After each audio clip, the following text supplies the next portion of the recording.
लीजिए सुनिए जयशंकर प्रसाद की लिखी कहानी संदेह। वाचन समीर गोस्वामी का है। रामनिहाल अपना बिखरा हुआ सामान बांधने में लगा। जंगले से धूप आकर उसके छोटे से शीशे पर तड़प रही थी। अपना उज्ज्वल आलोक खंड, वो छोटा सा दर्पण बुद्ध की सुंदर प्रतिमा को अर्पण कर रहा था। किंतु प्रतिमा ध्यान मग्न थी। उसकी आंखें धूप से चौंधियाती न थीं। प्रतिमा का शांत गंभीर मुख और भी प्रसन्न हो रहा था, किंतु रामनिहाल उधर देखता न था। उसके हाथों में था एक कागजों का बंडल, जिसे संदूक में रखने के पहले वो खोलना चाहता था। पढ़ने की इच्छा थी, फिर भी न जाने क्यों हिचक रहा था और अपने को मना कर रहा था, जैसे किसी भयानक वस्तु से बचने के लिए कोई बालक को रोकता हो। बंडल तो रख दिया, पर दूसरा बड़ा सा लिफाफा खोल ही डाला। एक चित्र उसके हाथों में था और आंखों में थे आंसू। कमरे में अब दो प्रतिमा थी। बुद्धदेव अपनी विराग महिमा में निमग्न, रामनिहाल राग शैल सा अचल, जिसमें से हृदय का द्रव आंसुओं की निर्झरणी बनकर धीरे धीरे बह रहा था। किशोरी ने आकर हल्ला मचा दिया। भाभी, अरे भाभी, देखा नहीं तूने ना, निहाल बाबू रो रहे हैं। अरे तू चल भी। श्यामा वहां आकर खड़ी हो गई। उसके आने पर भी रामनिहाल उसी भाव में विस्मृत सा अपनी करुणाधारा बहा रहा था। श्यामा ने कहा, निहाल बाबू। निहाल ने आंखें खोलकर कहा, क्या है? अरे मुझे क्षमा कीजिए। फिर आंसू पोंछने लगा। बात क्या है, कुछ सुनूं भी। तुम क्यों जाने के समय ऐसे दुखी हो रहे हो? क्या हम लोगों से कुछ अपराध हुआ? तुमसे अपराध होगा, ये क्या कह रही हो? मैं रोता हूं, इसमें मेरी ही भूल है। प्रायश्चित करने का ये ढंग ठीक नहीं। ये मैं धीरे धीरे समझ रहा हूं, किंतु क्या करूं, ये मन नहीं मानता। श्यामा जैसे सावधान हो गई। उसने पीछे फिरकर देखा कि किशोरी खड़ी है। श्यामा ने कहा, जा बेटी, कपड़े धूप में फैले हैं, वहीं बैठ। किशोरी चली गई। अब जैसे सुनने के लिए प्रस्तुत होकर श्यामा एक चटाई खींचकर बैठ गई। उसके सामने छोटी सी बुद्ध प्रतिमा सागवान की सुंदर मेज पर धूप के प्रतिबिंब में हंस रही थी। रामनिहाल कहने लगा, श्यामा, तुम्हारा कठोर व्रत वैधव्य का आदर्श देखकर मेरा हृदय में विश्वास हुआ कि मनुष्य अपनी वासनाओं का दमन कर सकता है, किंतु तुम्हारा अवलंब बड़ा दृढ़ है। तुम्हारे सामने बालकों का झुंड हंसता खेलता लड़ता झगड़ता है, और तुमने जैसे बहुत सी देव प्रतिमाएं श्रृंगार से सजाकर हृदय की कोठरी को मंदिर बना दिया, किंतु मुझको वो कहाँ मिलता। भारत के भिन्न भिन्न प्रदेशों में छोटा मोटा व्यवसाय, नौकरी और पेट पालने की सुविधाओं को खोजता हुआ जब तुम्हारे घर में आया, तो मुझे विश्वास हुआ कि मैंने घर पाया। मैं जब से संसार को जानने लगा, तभी से मैं ग्रहहीन था। मेरा संदूक और ये थोड़े से सामान, जो मेरे उत्तराधिकारी का अंश था, अपनी पीठ पर लादे हुए घूमता रहा, ठीक उसी तरह जैसे कंजर अपनी गृहस्थी टट्टू पर लादे हुए घूमता है। मैं चतुर था, इतना चतुर जितना मनुष्य को ना होना चाहिए, क्योंकि मुझे विश्वास हो गया है कि मनुष्य अधिक चतुर बनकर अपने को अभागा बना लेता है और भगवान की दया से वंचित हो जाता है। मेरी महत्वाकांक्षा, मेरे उन्नतशील विचार मुझे बराबर दौड़ाते रहे। मैं अपनी कुशलता से अपने भाग्य को धोखा देता रहा। ये भी मेरा पेट भर देता था। कभी कभी मुझे ऐसा मालूम होता कि ये दांव बैठा कि मैं अपने आप पर विजयी हुआ और मैं सुखी होकर, संतुष्ट होकर चैन से संसार के एक कोने में बैठ जाऊंगा, किंतु वो मृग मरीचिका थी। मैं जिनके यहां नौकरी अब तक करता रहा, वे लोग बड़े ही सुशिक्षित और सज्जन हैं, मुझे मानते भी बहुत हैं। तुम्हारे यहां घर का सा सुख है, किंतु ये सब मुझे छोड़ना पड़ेगा ही। इतनी बात कहकर रामनिहाल चुप हो गया। तो तुम काम की एक बात न कहोगे, व्यर्थ ही इतनी। श्यामा और कुछ कहना चाहती थी कि उसे रोककर रामनिहाल कहने लगा, तुमको मैं अपना शुभचिंतक मित्र और रक्षक समझता हूं। फिर तुमसे ना कहूंगा तो ये भार कब तक ढोता रहूंगा। लो सुनो, ये चैत है ना। हाँ, ठीक कार्तिक की पूर्णिमा थी। मैं कामकाज से छुट्टी पाकर संध्या की शोभा देखने के लिए दशाश्वमेध घाट पर जाने के लिए तैयार था कि ब्रजकिशोर बाबू ने कहा, तुम तो गंगा किनारे टहलने जाते ही हो। आज मेरे एक संबंधी आ गए हैं, इन्हें भी एक बजरे पर बिठाकर घुमाते आओ। मुझे आज छुट्टी नहीं है। मैंने स्वीकार कर लिया। ऑफिस में बैठा रहा। थोड़ी देर में भीतर से एक पुरुष के साथ एक सुंदर स्त्री निकली और मैं समझ गया कि मुझे इन्हीं लोगों के साथ जाना होगा। ब्रजकिशोर बाबू ने कहा, मान मंदिर घाट पर बजरा ठीक है, निहाल आपके साथ जा रहे हैं। कोई असुविधा न होगी। इस समय मुझे क्षमा कीजिए, आवश्यक काम है। पुरुष के मुंह पर की रेखाएं कुछ तन गई। स्त्री ने कहा, अच्छा है, आप अपना काम कीजिए, हम लोग तब तक घूम आते हैं। हम लोग मान मंदिर पहुंचे। बजरे पर चांदनी बिछी थी। पुरुष मोहन बाबू जाकर ऊपर बैठ गए। पैड़ी लगी थी। मनोरमा को चढ़ने में जैसे डर लग रहा था। मैं बजरे के कोने पर खड़ा था। हाथ बढ़ाकर मैंने कहा, आप चलिए आइए, कोई डर नहीं। उसने हाथ पकड़ लिया। ऊपर आते ही मेरे कान में धीरे से उसने कहा, मेरे पति पागल बनाए जा रहे हैं। कुछ कुछ हैं भी, तनिक सावधान रहिएगा, नाव की बात है। मैंने कह दिया, कोई चिंता नहीं, किंतु ऊपर जाकर बैठ जाने पर भी मेरे कानों के समीप उस सुंदर मुख का सुरभित निश्वास अपनी अनुभूति दे रहा था। मैंने मन को शांत किया। चांदनी निकल आई थी। घाट पर आकाश दीप जल रहे थे और गंगा की धारा में भी छोटे छोटे दीपक बहते हुए दिखाई देते थे।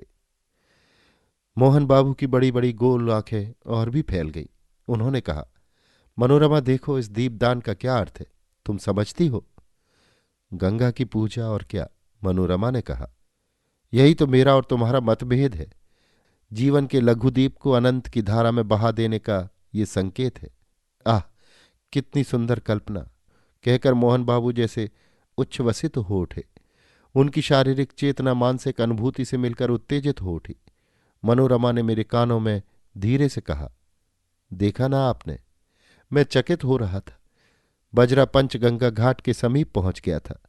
तब हंसते हुए मनोरमा ने अपने पति से कहा, और ये बांसों में जो टंगे हुए दीपक हैं, उन्हें आप क्या कहेंगे?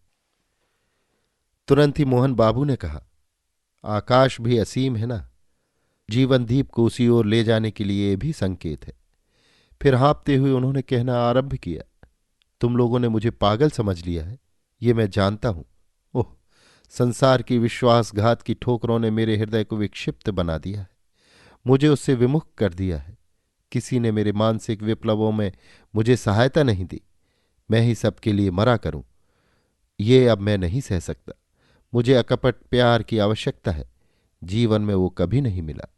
तुमने भी मनोरमा, तुमने भी मुझे। मनोरमा घबरा उठी थी। उसने कहा, चुप रहिए, आपकी तबीयत बिगड़ रही है, शांत हो जाइए। क्यों शांत हो जाऊं? रामनिहाल को देखकर चुप रहूं? वो जान जाए, इसमें मुझे कोई भय नहीं। तुम लोग छिपाकर सत्य को छलना क्यों बनाती हो? मोहन बाबू के श्वासों की गति तीव्र हो उठी। मनोरमा ने हताश भाव से मेरी ओर देखा। वो चांदनी रात में विशुद्ध प्रतिमा सी निश्चेष्ट हो रही थी। मैंने सावधान होकर कहा, माझी अब घूमो। कार्तिक की रात चांदनी सी शीतल हो चली थी। नाव मान मंदिर की ओर घूम चली। मैं मोहन बाबू के मनोविकार के संबंध में सोच रहा था। कुछ देर चुप रहने के बाद मोहन बाबू फिर अपने आप कहने लगे, ब्रजकिशोर को मैं पहचानता हूं। मनोरमा, उसने तुम्हारे साथ मिलकर जो षड्यंत्र रचा है, मुझे पागल बना देने का जो उपाय हो रहा है, उसे मैं समझ रहा हूं। तो ओह, आप चुप न रहेंगे? मैं कहती हूं ना, ये व्यर्थ का संदेह है, आप मन से निकाल दीजिए या मेरे लिए संख्या मंगा दीजिए, छुट्टी हो। स्वस्थ होकर बड़ी कोमलता से मोहन बाबू कहने लगे, तुम्हारा अपमान होता है। सबके सामने मुझे ये बातें न कहनी चाहिए। ये मेरा अपराध है, मुझे क्षमा करो मनोरमा। सचमुच मनोरमा के कोमल चरण मोहन बाबू के हाथ में थे। वो पैर छुड़ाती हुई पीछे खिसकी। मेरे शरीर से उसका स्पर्श हो गया। वो शुद्ध और संकोच में ऊब चूब रमणी जैसे किसी का आश्रय पाने के लिए व्याकुल हो गई थी। मनोरमा ने दीनता से मेरी ओर देखते हुए कहा, आप देखते हैं? सचमुच में देख रहा था। गंगा की घोर धारा पर बजरा फिसल रहा था। नक्षत्र बिखर रहे थे और एक सुंदरी युवती मेरा आश्रय खोज रही थी। अपनी सब लज्जा और अपमान लेकर वो दुर्वह संदेह भार से पीड़ित स्त्री जब कहती थी कि आप देखते हैं ना, तब वो मानो मुझसे प्रार्थना करती थी कि कुछ मत देखो, मेरा व्यंग उपहास देखने की वस्तु नहीं। मैं चुप था। घाट पर बजरा लगा। फिर वो युवती मेरा हाथ पकड़कर पेड़ी पर से संभलती हुई उतरी और मैंने एक बार न जाने क्यों धृष्टता से मन में सोचा कि मैं धन्य हूं। मोहन बाबू ऊपर चढ़ने लगे। मैं मनोरमा के पीछे पीछे था। अपने पर भारी बोझ डालकर धीरे धीरे सीढ़ियों पर चढ़ रहा था। उसने धीरे से मुझसे कहा, राम निहाल जी, मेरी विपत्ति में आप सहायता न कीजिएगा। मैं अवाक था। श्यामा ने एक गहरी दृष्टि से राम निहाल को देखा। वो चुप हो गया। श्यामा ने आज्ञा भरे स्वर में कहा, आगे और भी कुछ है या बस? राम निहाल ने सिर झुकाकर कहा, हां, और भी कुछ है। वही कहो ना। कहता हूं। मुझे धीरे धीरे मालूम हुआ कि ब्रजकिशोर बाबू ये चाहते हैं कि मोहनलाल अदालत से पागल मान लिए जाएं और ब्रजकिशोर उनकी संपत्ति के प्रबंधक बना दिए जाए, क्योंकि वे ही मोहनलाल के निकट संबंधी थे। भगवान जाने इसमें क्या रहस्य है, किंतु संसार तो दूसरे को मूर्ख बनाने के व्यवसाय पर चल रहा है। मोहन अपने संदेह के कारण पूरा पागल बन गया है। तुम जो ये चिट्ठियों का बंडल देख रही हो, वो मनोरमा का है। राम निहाल फिर रुक गया। श्यामा ने तीखी दृष्टि से उसकी ओर देखा। राम निहाल कहने लगा, तुमको भी संदेह हो रहा है, सो ठीक ही है। मुझे भी कुछ संदेह हो रहा है। मनोरमा क्यों मुझे इस समय बुला रही है? अब श्यामा ने हंसकर कहा, तो तुम समझते हो कि मनोरमा तुमको प्यार करती है और वो दुष्चरित्रा है? श्री राम निहाल, ये तुम क्यों सोच रहे हो? देखूं तो तुम्हारे हाथ में ये कौन सा चित्र है? क्या मनोरमा का ही? कहते कहते श्यामा ने राम निहाल के हाथ से चित्र ले लिया। उसने आश्चर्य भरे स्वर में कहा, अरे, ये तो मेरा ही है। तो क्या तुम मुझसे प्रेम करने का लड़कपन करते हो? ये अच्छी फांसी लगी तुमको। मनोरमा तुमको प्यार करती है और तुम मुझको।